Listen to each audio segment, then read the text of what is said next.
오늘도 이 예배에 참여하신 신앙가족들과 온라인과 유튜브를 통해서 예배 함께 하시는 모든 우리 신앙가족들에게 가을의 풍성한 만큼이나 따사로운 햇살과 선선한 바람처럼 하나님의 때를 따라 돕는 은혜가 여러분과 함께 하시기를 주님의 이름으로 축복합니다. 태풍이 올라오고 있습니다. 오늘 밤부터 내일 낮까지 비바람이 강하게 몰아칠 것이라고 이야기를 하고, 전체적인 태풍은 일본 쪽으로 향합니다마는 저희 지역이 그 끝자락에 있기 때문에 아마도 여러분이 문자와 언론을 통해서 대비하고 준비해야 된다는 내용을 들으셨을 겁니다. 그래서 우리 교회도 오늘 예배 후에 좀 주변을 돌아보고 좀 준비하면 좋겠고요. 지금 공사 현장도 내 태풍에 대비해서 오늘 주일이지만 지금 작업을 하고 마무리를 하고 있는 상황이기도 합니다. 새벽기도 나오신 우리 신앙가족들 내일만 우리 가족 묵상으로 하겠습니다. 그래서 내일은 비바람이 새벽에 많이 몰아칠 예정이니까 집에서 기도해 주시기를 바랍니다. 자, 오늘 이 예수님의 비유 읽어보셨죠? 자, 읽어봤는데 이해가 되세요?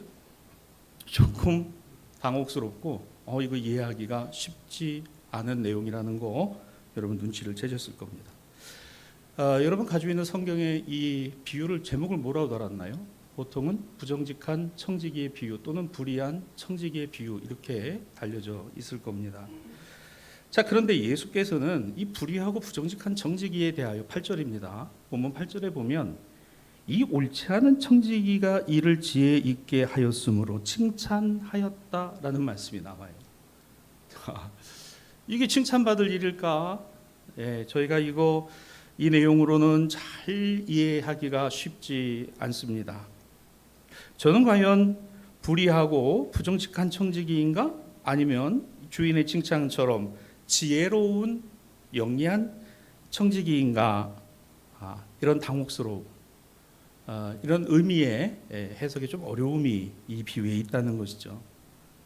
자, 그런데 오늘 이 말씀 우리 13절까지 보았습니다만은 읽지 않은 14절 말씀이에요. 여러분 14절 말씀을 보면 이 비유를 듣고 있던 바리새인들은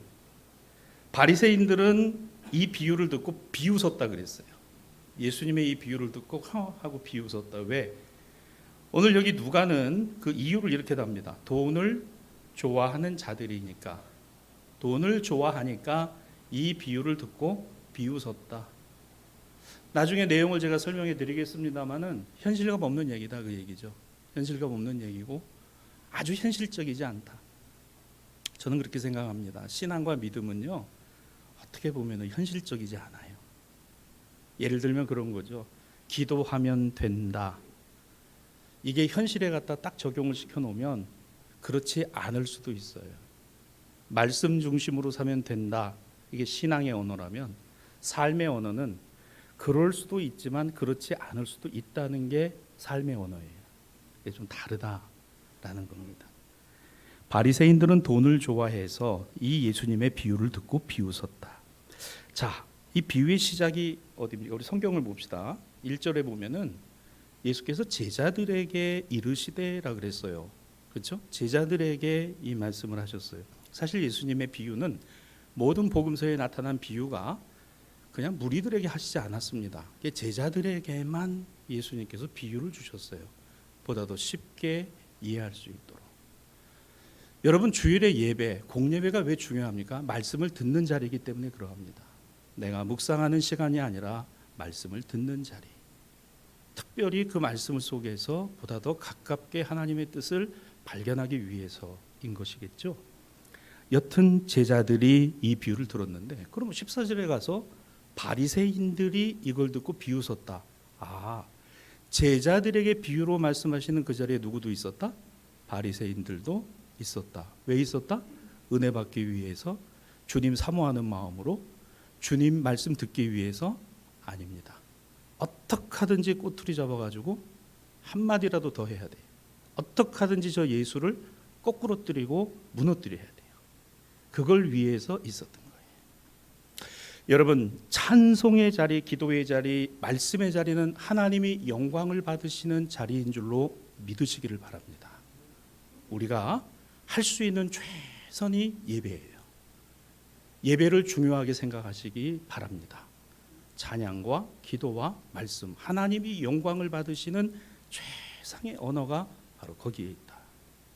우리 예배 시간에 나왔는데 이 시간에 앉아 계신 여러분들이 무슨 금리가 얼마나 오를까, 얼마가 더 이런 걱정하고 앉아 계신 분들이 이 자리에 한 분도 안 계시잖아요. 우리의 찬양과 우리에게 주시는 말씀과 하나님을 향한 기도가 하나님이 영광을 받으시고 하나님이 우리에게 주시는 은혜의 시간이 되어지기에, 이건 세상에 돈 주고도 살 수 없는 것이니까. 바리새인들은 그렇지 않았어요. 은혜 받기 위해서 그 자리에 있었던 사람들이 아닙니다. 자, 제자들에게 하신 말씀 동시에 바리새인들의 반응, 자, 이 반응을 우리가 조금 염두에 두고 오늘 본문 말씀을 들었으면 좋겠습니다. 자, 내용은 이런 겁니다. 예수님 비유의 내용이에요. 어떤 부자가 있었대요. 그리고 그 부자에게는 청지기가 있었습니다. 그런데 이 부자 주인이 듣기로는 자기가 임명하고 두고 있는 그 집안의 청지기가 옳지 못해서 자신의 재물과 소유하고 물질을 자꾸 낭비한다는 말이, 소문이 주인의 귀에 들렸습니다. 안 되겠다 싶어서 이 부자 주인은 청지기를 불러 소명을 듣고 저를 이번 기회에 정리해고를 해야 되겠다, 이렇게 생각을 먹습니다. 그러자 이 청지기가 그러한 주인의 마음을 미리 알고서는 어떻게 하면 주인에게 해고 통지를 받을 때 내가 일을 마무리하고 정리할 수 있을까? 어떻게 하면 주인에게 이 상황을 설명할 수 있겠는가를 생각하죠. 그래서 그는 궁리 끝에 주인에게 빚진 모든 사람을 다 불러들입니다. 그리고 주인에게 진 빚을 탕감해 주는 일을 시작하죠. 그래서 이 청지기는 기름을 빚진 자에게는 기름을 탕감해 주고 밀을 빚진 자에게는 밀을 탕감해 주었습니다. 물론 주인과 상의하거나 주인의 지시를 받고 한 일은 아니었으니 문제가 있는 것이죠. 그런데 이후에 주인이 그 청지기가 행한 이와 같은 계산법에 대하여, 이 일에 대하여 너 왜 그렇게 했냐라고 말하는 게 아니라 뭐라고 말을 해요? 참 지혜롭게 일을 처리했다라고 말했다는 겁니다. 그래서 우리가 잘 이해가 안 되는 거예요. 야, 이게 왜 지혜로운 일인가? 이게 잘한 일인가? 과연 예수님께서 이 비유를 말씀하실 때 이 옳지 않은 청지기, 자기 주인 재물을 낭비하고 그로 말미암아 문제가 되어 오늘 그 자리를 물러나야 할 이 청지기에게 빚진 사람들을 전부 불러 채무까지도 탕감해 준 일을 두고 지혜로운 일처리였다, 이렇게 말씀하시는 근거가 무엇일까를 우리는 생각해 볼 수밖에 없는 거죠. 그래서 오늘 말씀은 옳지 않은 청지기의 지혜라는 제목으로 여러분과 함께 조금 더 깊이 한번 들어가서 이 말씀을 살펴보기를 원합니다. 여러분, 우선 여기 이 비유의 주인은 이 청지기가 어떻게 일을 했다 그래요? 자, 8절을 봅니다. 8절에 보면 이 옳지 않은 청지기, 자, 옳지 않은 거는 낭비했다는 거예요. 주인의 그와 같은 재산이나 이것을 낭비한 청지기가 이 일을 지혜 있게 하였으므로 칭찬하였다라는 말씀을 하고 있어요. 왜 이 청지기가 이 같은 일을 한 것입니까? 왜 이 같은 지금 정산을 하는 과정에 들어갔나요? 자, 3절과 4절에 보면 청지기가 생각합니다. 야, 주인이 이제 나를 부르는 거 보니까 이거 문제를 삼아서 내 청지기지를 빼앗겠구나. 그러면 내가 무엇을 해야 될까? 자, 4절에 보면 내가 할 일을 알았도다라는 말이 나와요. 이 청지기가 그러면 내가 이제 정리하려면 이렇게 정리를 해야 되겠구나라는 생각을 했다는 겁니다. 그는 자신이 이번 일로 정리가 된다는 걸 알고 있었습니다만 그래도 그에게는 뭐예요? 자신의 지금 위치는 뭐예요? 청지기, 주인이 있어요. 지금 내가 해야 할 일이 뭘까? 그 일을 준비해야 되는 게 뭘까? 이것만큼은 분명히 알고 있었다는 겁니다. 여러분, 우리가 인생을 살아가면서 그러해요. 어떠한 일을 앞에 두고 준비하지 않고 대비하지 않는 경우는 없습니다. 하다못해 비바람이 친다 하니까 묶어놓고 치워놓고 날아가고 고정시켜 놓는 거, 그것도 준비고 대비인 것이죠. 우리 모회사의 모든 일이 그래요. 시험을 앞에 두고 있는 학생은 그 시험을 준비하고 대비해야 되는 일이고, 또 우리의 삶에 어떤 문제들이 예정되어 있을 때 그 문제들을 두고 어떻게 해야 할까를 생각하지 않는 사람은 없습니다. 이 청지기도 그와 같은 것이었죠. 자, 저가 어떤 일과 어떤 준비를 하는 것입니까? 자신이 이 집의 청지기로서 내가 알고 있고 내가 감당하고 있고 내가 하고 있는 그와 같은 모든 일들을 다 어떻게 해요? 이제는 정리를 해야 된다라고 하는 이것만큼은 알고 있었다는 거예요. 에이, 모르겠다. 이제 뭐 주인한테 불려가면 이제 뭐 해고될 것 같은데 아이, 될 대로 내라, 알아서 해라. 그런 마음이 아니었다는 겁니다. 우리가 세상을 살아갈 때 이런 걸 뭐라 그래요? 내 삶에, 내 일에 최선을 다한다는 거죠. 최선을 다한다. 그 최선이 뭐냐? 자신만이 알고 있는 것, 집주인의 사업과 재산 그리고 채권과 채무의 전반에 관계된 내용을 다 정리를 해야 되겠구나라는 생각을 했다는 거예요. 여러분 오늘 말씀 잘 들으시기 바랍니다. 결론적인 건 이런 얘기예요. 그리스도인으로 살아가는 우리는 의롭지 않아요. 그러나 의로워져야 된다는 사실은 변하지 않습니다. 하나님의 자녀가 세상 사람들보다 우월하다 아니에요. 우리의 마음에 품은 뜻과 생각은 늘 하나님 앞에 바르고 옳지 않습니다. 때로 옳은 것도 있지만 아닌 게 더 많아요. 그런데 우리가 잊어버리지 않아야 되는 거 있어요. 뭐예요? 하나님이 우리에게 주신 사명이에요. 이 대목에서 아멘이 나와야 되는데 잘 못 알아들으셨군요. 하나님이 우리에게 주신 사명은 잊어버리면 안 됩니다. 너희는 가서 모든 민족으로 제자를 삼고 아버지와 아들과 성령의 이름으로 세례를 베풀고 내가 너희에게 분부한 모든 것을 가르쳐 지키게 하라. 볼지어다 세상 끝날까지 내가 너희와 항상 함께 있을 것이다. 하나님을 사랑하고 이웃을 사랑하라 하신 이 계명과 땅끝까지 이르러 복음의 증인되라 하신 대사명, 이거 내가 의로워서 하는 거 아니고 내가 바르고 옳아서 하는 거 아니더라 그 얘기입니다. 그래도 이거 해야 된다는 거 잊어버리면 안 된다는 거예요. 이 청지기가 지금 그런 겁니다. 지금 가면 잘려요. 이제 주인에게 너 이제 그만해. 아이고 내가 그만할 때 그만하더라도 내가 하고 있는 이거는 다 마무리는 져야지. 다 마무리는 해야지. 일단 그 생각이 있는 거예요. 그 마음에 그 생각을 갖고 있는 겁니다. 여러분 우리는 이 말씀을 좀 더 자세히 이해하기 위해서 당시 유대의 청지기에 관하여서 조금 생각해 볼 필요가 있습니다. 청지기는 집을 관리하는 일을 하거나 재산을 담당하고 분배하는 일을 하는 사람을 일컫고 오늘 이 청지기에게 가장 필요한 것이 뭐냐 하면 주인과의 관계입니다. 주인과의 관계. 잘 들으세요. 주인과의 관계. 그 주인의 신임을 받고 그 주인의 말을 따라서 움직일 사람이 청지기, 스튜어드십, 바로 그와 같은 순종의 종을 청지기라고 합니다. 주인은 이 청지기에게 주인의 모든 것을 어떻게 해요? 맡기는 거예요. 재산을 맡기고 부동산과 동산, 채권과 채무 관계까지 다 맡겨줍니다. 이 관계, 이 신뢰의 관계. 여러분 오늘 말씀을 잘 적용해 보세요. 그리스도인과 하나님의 관계, 교회와 주님의 관계, 그 관계가 어떤 것일까를 말입니다. 오늘 이 비유의 핵심 중에 핵심인 거예요. 자, 여튼 이 청지기는 당시 로마 유대 사회에서는 이와 같은 일을 했고 청지기를 둘 수 있는 사람은 아주 부자입니다. 거부예요. 그래서 청지기는 한 사람일 수도 있고 여러 사람일 수도 있어요. 여러 사람인 경우는 아이들 자녀들의 학습을 맡는 청지기도 있고요. 재산을 맡는 청지기도 있고요. 재물을 맡는 청지기도 있고 여러 사람을 두면 둘수록 그는 더 부자인 거죠. 거부인 거죠. 로마법의 신분상으로는 그는 노예일 수도 있지만 자유인일 수도 있습니다. 자, 이 청지기가 주인의 신임을 받아 오늘 그 주인의 재산을 파악하고 관리하고 증식하며 분배하는 일을 했다는 것을 예수님의 비유 가운데서 보게 되는 거예요. 그는 그런 청지기였던 거죠. 그래서 저는 주인의 빚, 그 빚을 주고 빌려주고 빌려받는 모든 것까지도 다 파악을 하고 있었던 사람이 바로 이 본문의 청지기입니다. 주인이 신임하고 있는.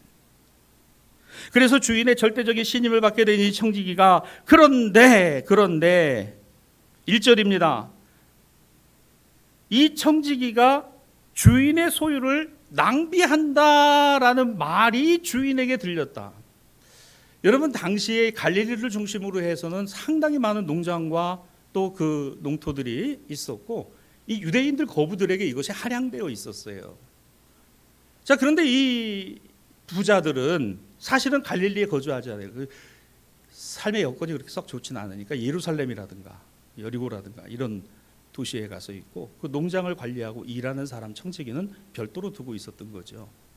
주인의 귀에 주인의 집에 자꾸 그 농장을 맡고 있는 그 재산을 맡고 있는 당신의 그 종 말이요, 그 청지기 자꾸 소유를 낭비한다. 자, 이 낭비한다라는 말은 있는 것이 없어진다가 아니라 있는 것에서 더 늘리지 못한다라는 뜻이에요.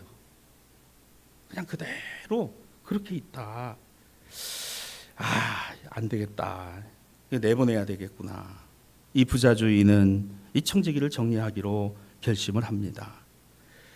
그래서 이 주인의 부동산에 대하여 이 청지기는 결산과 정리를 해야 되는 것이죠. 왜? 주인이 그렇게 명령합니다. 2절 말씀을 보십시오. 여러분 자막 안 나와요. 성경 봅시다. 주인이 그를 불러 이르되 내가 네게 대하여 들은 이 말을 어찌 됨이냐. 야, 너 자꾸 낭비한다는 말, 소유를 낭비한다는 말이 들리는데 재산을 늘리지 못하니 너 이제 정리할 테니. 자, 그 다음에요. 내가 보던 일을 세마라. 청지기 직무를 계속하지 못하리라. 내가 하고 맡고 있는 그 일을 정리하라, 세마라. 그거를 전부 정리하고 내려놓으라는 이야기예요. 그래서 이 청지기는 자 5절입니다. 밑으로 쭉 내려가면 5절에 주인에게 빚진 자를 일일이 불러다가 주인에게 그 빚진 걸 하나하나 장부하고 확인하면서 그러면서 이제 그 다음에 내어지는 6절과 7절의 내용이에요. 이게 우리한테 좀 헷갈리는 거예요. 자, 6절과 7절의 내용이 뭡니까? 기름 100마를 빌린 사람을 불러 이 청지기가 내 증서를 가지고 빨리 앉아. 너 그 증서에 100마리라고 돼 있는데 뭐로 쓰라? 50이라고 쓰고 7절입니다. 다른 이에게 이르되 너는 얼마나 우리 주인에게 빚졌더냐? 이르되 밀 100석이니이다. 그래? 여기 내 증서, 이 법적인 증서를 가지고 여기다 뭐라고 쓰라? 80이라고 쓰라. 왜 이렇게 하는 겁니까? 왜? 설명을 드릴게요. 여기 그 기름은 그래 우리가 아는 대로 감람유 뭐예요? 올리브 기름입니다. 올리브 기름 100마리라 그랬어요. 100마리면은 리터로 얼마예요? 4,000리터입니다. 4,000리터 4톤이에요. 감람유 올리브 기름을 100말 정도를 소출하려면은 감람나무 올리브 나무가 얼마가 필요하면은 150그루 이상에서 이거를 채취해서 짜내야 됩니다. 그러면 이것만이 있었겠어요? 그러니까 이 부자는 상당한 부자인 거예요. 이 사람에게 한 사람에게 이렇게 빌려 주었으니까 당시 금액으로 환산하면은 얼마였냐 하면은 예수님 당시에 오늘 100말의 올리브 기름이라고 하면요 1000데나리온입니다. 1000데나리온. 1데나리온이 노동자 하루의 품삯이라고 이야기하죠. 계산해 보세요. 1000데나리온은 어느 정도 되나? 3년이 넘는 임금입니다. 그 정도 금액이 들어간 기름을 주인에게서 빌려온 거예요. 밀 100석은요. 이 밀의 100석을 얻으려면 12만 평 땅에서 나오는 소출이 있어야 밀 100석이 만들어진다고 해요. 그러면 당시 노동자 8년치의 임금 정도의 금액이 돼야 밀 100석을 얻을 수 있는 거예요. 이거 어마어마한 부채를 지금 진 겁니다. 이 사람들은 지금 야, 이 어떤 부자, 여기 나오는 이 어떤 부자는 갈릴리의 정말 큰 부자구나. 자, 이제부터 문제는 이겁니다. 예수님 당시에 일반적으로 이 올리브 기름과 밀을 변통하는 것에는 사람이 가서 그것을 빌려오려면 거기에 관행적으로 붙는 이자가 있어요. 이율이 있습니다. 올리브 기름의 경우는 이자가 몇 프로인지 아세요? 100%입니다. 이자가 100%예요. 그 다음에 밀의 경우는 이자를 얼마 물었냐면 20%를 붙였습니다. 20%를. 그러면 오늘 본문이 조금 이해가 이제 좀 되려고 해요. 제가 지금 관행적으로 붙는 이율이라고 말씀드렸죠. 예수님 시대 때 관행적으로 붙였던 이율이다. 근데 이게 왜 관행이었냐 하면은 율법하고 충돌하기 때문에 관행을 가져간 거예요. 출애굽기 22장 25절의 말씀입니다. 하나님께서 이스라엘 백성들에게 주신 율법은 이거예요. 내 백성 중에 가난한 자에게 돈을 구워주면 너는 그에게 채권자 같이 하지 말며 이자를 받지 말라. 율법입니다. 이어 레위기 25장 36절로 37절입니다. 너는 그에게 이자를 받지 말고 내 하나님을 경외하여 내 형제로 너와 함께 생활하게 한즉 너는 그에게 이자를 위하여 돈을 구워주지 말고 이익을 위하여 내 양식을 구워주지 말라. 율법입니다. 예수님 당시 때까지 이 율법에 목숨 걸고 살아가는 사람들, 율법학자와 바리새인들이에요. 얼마나 이중적인지 모릅니다. 그러면 예수님의 이 비유를 듣고 이게 무슨 말인지 몰랐다고요? 알아요. 그러면 예수님의 비유를 듣고 비웃었다. 현실 모르는 소리하고 앉았네. 율법은 율법이고, 그런데 사람들 앞에서 율법 지키라고, 율법 안 지키면 안 된다고. 예? 그러니 그게 예수님 눈에 볼 때는 얼마나 가당치 않은. 자, 그러면 좀 정리가 되십니까? 이율 계산이나 이자를 붙인다는 거는요, 율법을 어기는 것이 되는 거예요. 그런데 율법을 지키자고 하니까 이 어마어마한 노동자 3년치, 8년치에 이걸 빌려주면서 원금만 받는다? 이건 좀 아니잖아. 예? 여러분, 우리가 은행에다 적금을 왜 넣어요? 여러분, 주식을 왜 합니까? 우리 젊은 친구들 영끌, 비트코인 왜 해요? 더 주니까, 더 준다니까. 이게 인간의 가장 기본적인 사유재산에 관한 관점입니다. 근데 율법은 그거를 조건을 붙였어요. 가난한 자에게, 내 형제에게 빌릴 때 이자 붙이지 마라. 즉 유대인들에게, 하나님의 백성들에게는 고리대금업이라는 것은 존재하지 않아야 돼요. 영국의 대문호 셰익스피어의 희곡에도 보면은 이 유대인 장사치에 대한 그 내용이 나옵니다. 당시 유럽 사회에 얼마나 이 유대인들이 그 상권을 장악하면서 어마무시하게 이 이자를 챙겨가고 그와 같은 일을 했는지, 여러분, 그게 자산이 돼서 영국, 현재 미국 뉴욕에 있는 미국의 금융자산의 거의 80%가 유대인 자산들 아닙니까? 유대인 자산. 여러분 커피 잘 마시는 스타벅스도 유대인 겁니다. 그러니까 이와 같은 유대인들을 아주 씨를 말리고 다 죽여야 된다. 그게 히틀러예요. 독일이 지금 망하게 생겼죠. 유대인들이 돈을 다 가지고 저렇게 유대인들 다 죽여야 된다. 예수님 당시에 율법하고 충돌을 하고 있어요. 하면 안 돼. 그런데 이걸 관행적으로 하는데 보시오. 주인이 할 수 있어요? 주인이 할 수 있는 거 아니요. 청지기에게 기림을 한 거예요. 네가 해. 네가 해. 그러나 실질 소유는 누구 거요? 내 겁니다. 이게 2000년 전 예수님 시대의 유대의 경제 상황에서 벌어진 일입니다. 이걸 이해해야 본문 이유가, 비유가 해석이 되는 거예요. 자, 그럼 보세요. 오늘 이 청지기가 그 사람들을 불러 증서를 갖다 놓고, 야, 빌리는 나는 주인인 아무개에게 원금으로 밀 80가마와 이자 20가마를 갚겠습니다 라고 증서에 썼겠어요? 안 쓰지요. 증서에다 뭐라고 썼겠습니까? 나는 밀 100가마를 빌리니까 100가마를 받겠습니다, 그렇게 썼겠죠. 이자 안 붙인 것처럼. 그러나 사실은 원금은 얼마요? 밀 80에 이자 20인 거예요. 그러니까 보시오. 이 청지기가 그 사람 불러가지고 증서를 지금 어떻게 해요? 다시 쓰게 합니다. 80과 20. 올리브 기름도 마찬가지입니다. 올리브 기름 100마를 증서에다가 기재했어요. 나는 주인으로부터, 이 부자로부터 올리브 기름 100마를 빌려왔습니다. 그런데 사실은 얼마를 빌린 거예요?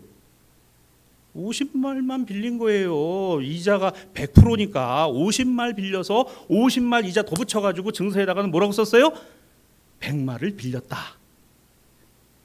마치 이자 없는 것처럼. 그러니 여러분, 이게 사랑하는 우리 신앙가족 여러분, 예수께서는 이 같은 청지기의 생각과 행동을 두고 지혜롭다라고 말한 거예요. 이제 주인 앞에 가서 정산해야 돼요.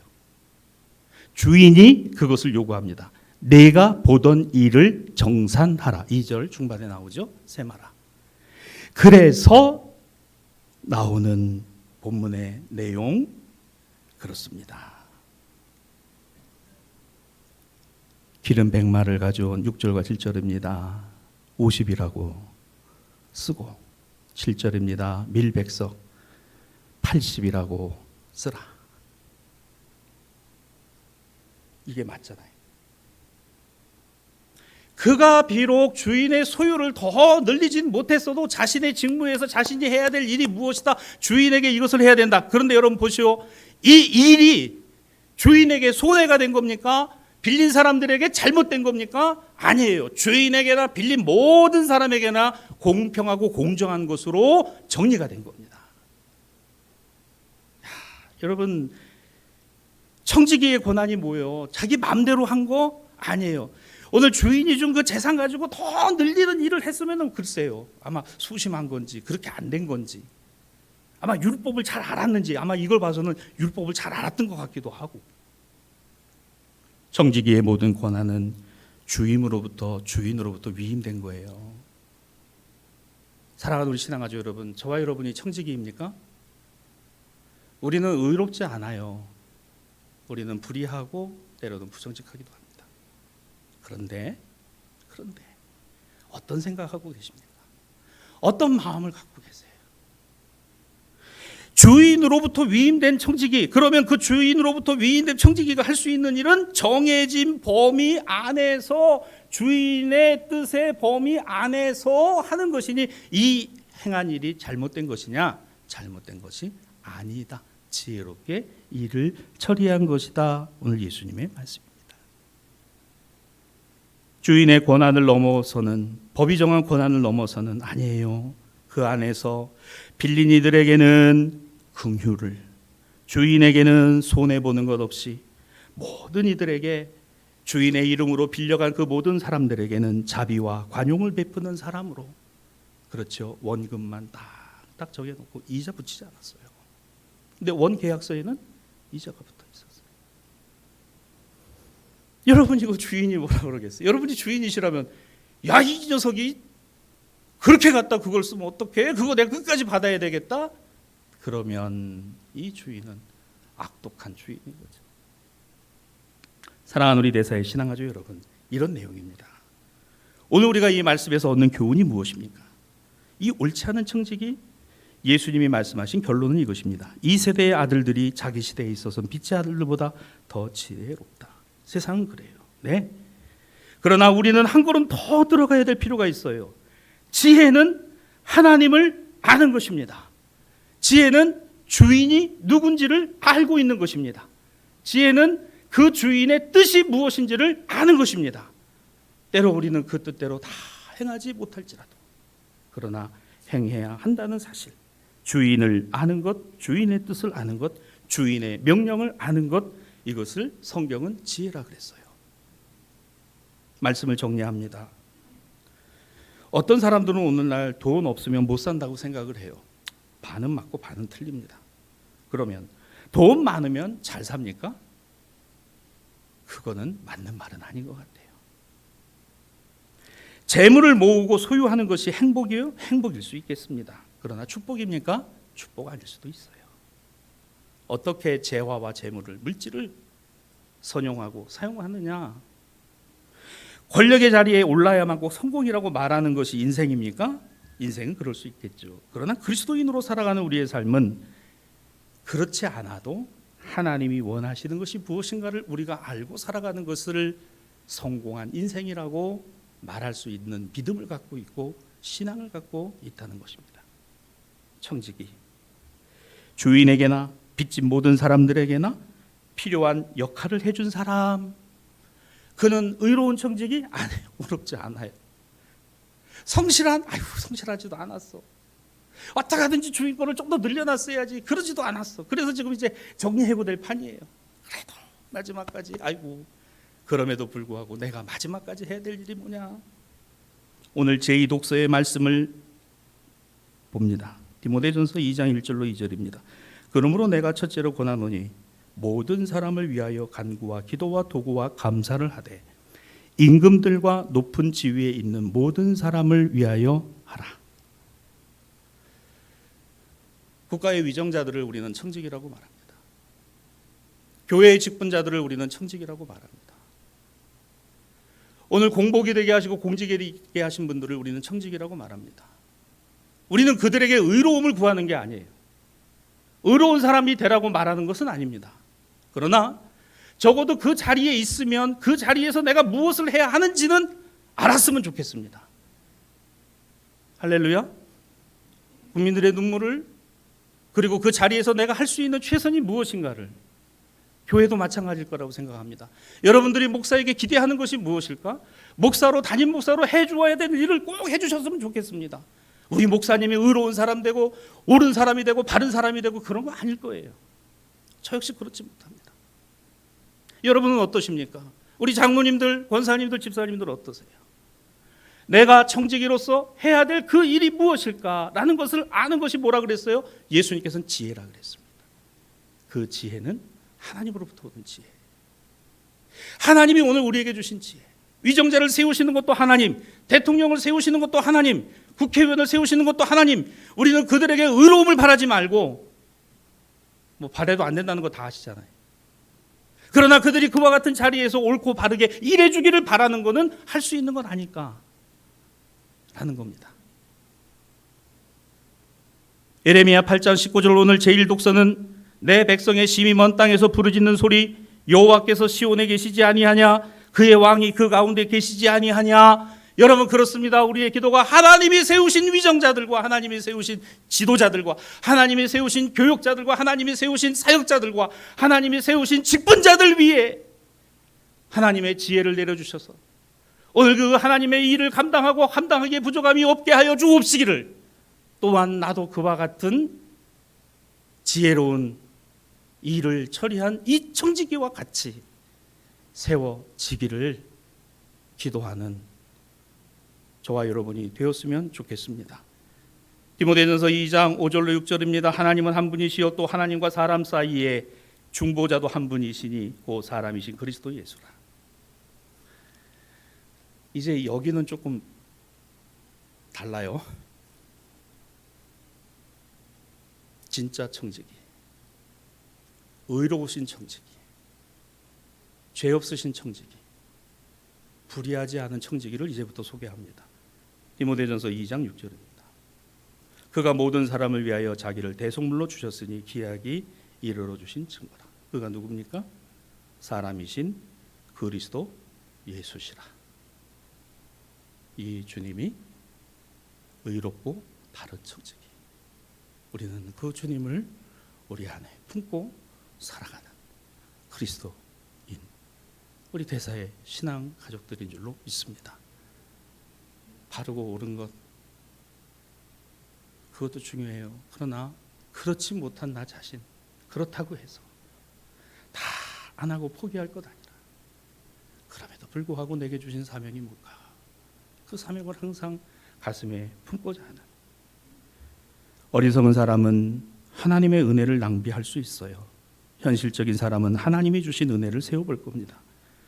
그러나 그리스도를 따르는 사람은 하나님이 주신 그 은혜를 주님과 더불어 모든 이들과 나누려고 할 것입니다. 저는 저와 여러분이, 우리 교회가 이와 같았으면 좋겠습니다.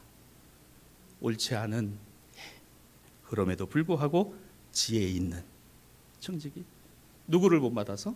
우리 주 예수 그리스도를 본받아서 이와 같은 신앙과 믿음으로 세워지기를 주님의 이름으로 축원합니다. 주님 감사합니다.